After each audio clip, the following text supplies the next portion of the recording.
আহা, আফসুসের ব্যাপার। এত লম্বা আখিরাত কেমনে পার হবেন?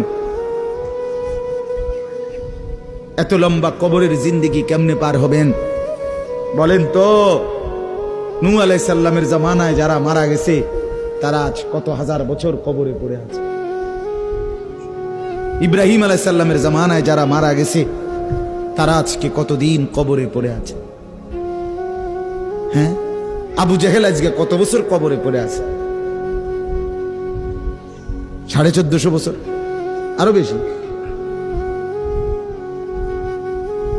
1450 বছর ধরে পড়ে আছে কবরে। এরপরে তো হাসরের মাঠ, এরপরে তো ফুলসেরা, এরপরে তো জাহান্নাম, আর তো রইছে। তাহলে দুনিয়ায় থাকলি কতদিন, কবরে পড়ে রইলি কতদিন? আপনি বলেন। আবু জেহেল দুনিয়াতে ছিল 800 বছর। কথা